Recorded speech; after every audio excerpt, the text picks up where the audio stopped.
up. Yeah, get CD.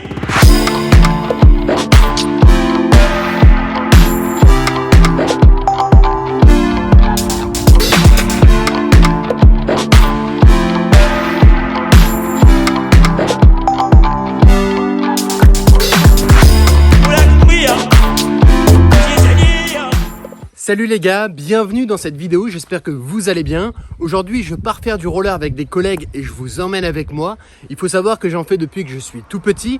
J'ai arrêté quelques années et de temps en temps je m'y remets. On va parler de plus du fait de garder son âme d'enfance. Puisque pour certaines personnes, ça va être matérialisé à travers le fait de continuer des activités qu'ils faisaient lorsqu'ils étaient petits, comme moi et le roller et nombre d'autres. Et pour d'autres personnes, ça va simplement être de garder leur curiosité d'esprit, un petit peu comme un enfant. Ou encore, cette volonté de toujours vouloir apprendre. Beaucoup vont finir à l'école, devenir adultes et se laisser vivre. Et ne plus vraiment chercher à apprendre de nouvelles choses, comprendre de nouvelles compétences, à découvrir.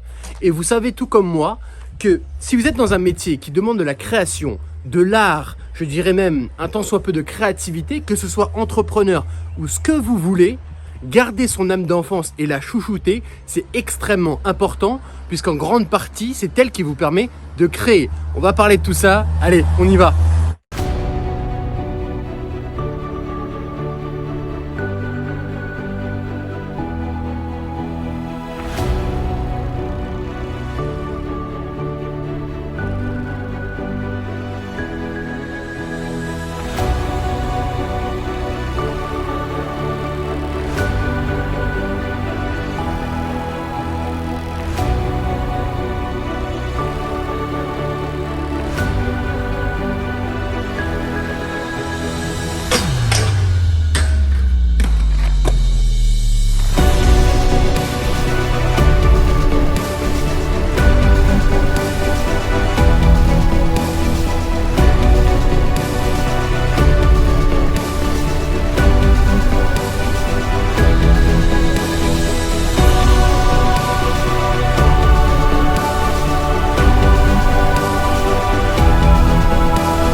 Il y a des gars depuis tout à l'heure qui sont là-bas en groupe un petit peu et ils font que de crier, ils font que de gueuler. Tout à l'heure ils étaient en train de se battre et les mecs de la sécurité qui sont arrivés. Et en fait c'est assez fréquent.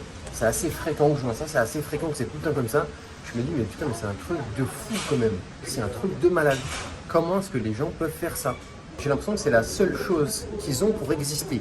Alors ils font du bruit, alors ils crient, alors ils se battent, alors ils sont ivrognes, alors je sais pas quoi. C'est d'une médiocrité, mais c'est impressionnant. Hein.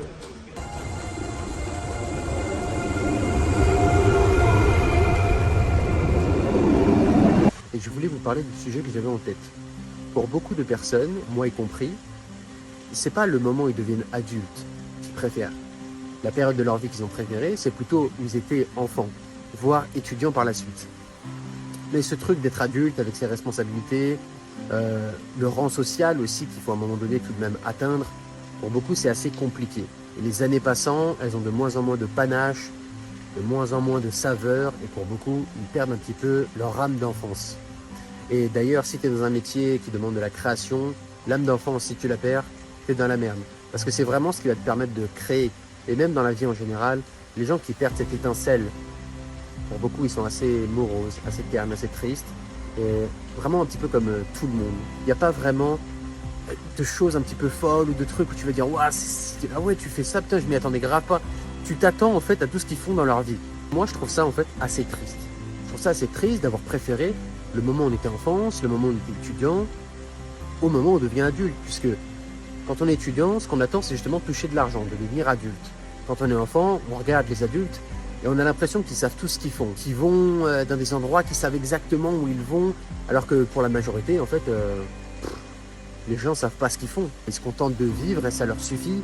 Même pour ceux qui font des choses, des entrepreneurs ou des je sais pas quoi, ou des personnes qui sont haut placées dans la société, dans la hiérarchie. Pour beaucoup, ils ne savent pas vraiment ce qu'ils font. Ils savent ce qu'ils font sans vraiment savoir ce qu'ils font. C'est un petit peu ça. Quand t'es enfant, t'as l'impression qu'ils ont compris tout à la vie, qu'ils ont compris le sens de la vie, etc. Et personne ne comprend tout à la vie. Et en devenant adulte, normalement, je pense qu'on devrait tout de même apprécier davantage les années qui passent. Je veux dire, si tu as des projets, si tu crées des choses, pour beaucoup, fonder une famille, c'est ce qui va donner un sens à leur vie et qui va les rendre heureux. On devrait pouvoir découvrir, on devrait pouvoir voyager. Et trop de personnes se mettent un petit peu dans ce truc de métro boulot dodo ou se mettent à comme arrêter de rêver. Comme si que ça y est, t'es adulte, tu dois plus rêver, tu dois plus faire de projets, tu dois vraiment être dans le moule et ça y est, ça s'arrête là. Et en faisant ça, c'est justement comme ça que les années passant, tu les apprécies de moins en moins. Pour ma part, j'essaye de mettre les choses en place pour que les années futures, je les apprécie de plus en plus et que chaque année, je sois comme plus heureux. Je sais pas vraiment si on peut dire le terme heureux, mais que j'apprécie davantage ma vie en fait, année après année. Et que les meilleures années de ma vie ne soient pas les moments où j'ai été étudiant, les moments où j'ai été enfant. Voilà, c'est vrai que quand tu es étudiant, effectivement, tu as peu de responsabilités. Et c'est justement ce qui fait que les gens ont préféré ces périodes-là. Alors oui, tu as les études, il faut réussir tes études. Si tu es une personne qui est dans les études, moi, c'était pas du tout mon cas. L'école, je prenais le bus le matin et après, je faisais 1 heure et je me cassais. Et puis j'allais faire du skate, j'allais faire du roller, j'allais faire du parcours. Je me promenais, je passais du temps avec ma copine de l'époque. Et voilà, tu vois, et c'est tout. Et ça m'allait très bien. Je pensais pas forcément au futur. Par rapport à ça, d'ailleurs, moi, je pense qu'il faut avoir une vision du futur, mais tout en kiffant le présent, tu vois, tout en étant vraiment ancré dans le présent. Faut pas être que futur. Il y en a trop qui sont seulement que futur et qui oublient le présent. Et pour moi, si les années que tu vis sont de moins en moins bien, je pense qu'à un moment donné, il faut quand même se bouger le cul pour changer les choses, pour que, je sais pas, que les années que tu vas vivre ont quand même un peu plus de saveur à vivre qu'un espèce de truc où ça tombe tout le temps. C'est un petit peu comme la vieillesse. Pour beaucoup de personnes, leur valeur, c'est leur beauté. Sauf que la beauté, année après année, ça s'estompe. Et donc, année après année, ils sont de moins en moins beaux. Et donc, ils sont un petit peu de moins en moins heureux. Il ne faut pas que les années que tu vives soient comme ça. Il faudrait que ce soit un petit peu comme une beauté qui s'améliore. Ou une beauté qui, je sais pas moi, qui stabilise, puis qui remonte un peu, puis qui redescend, mais qui est avec une sorte de croissance. Enfin bon. Bon voilà, je sais pas si c'était bien clair, hein, j'ai filmé ça un peu à l'arrache. J'espère, quoi qu'il en soit, que ça vous aura plu. Moi, je vous dis à la prochaine, je vais rentrer chez moi. N'hésitez pas à vous abonner à cette chaîne, très important. À mettre un like, c'est important pour le référencement. Moi, je vous dis à la prochaine. Allez, ciao!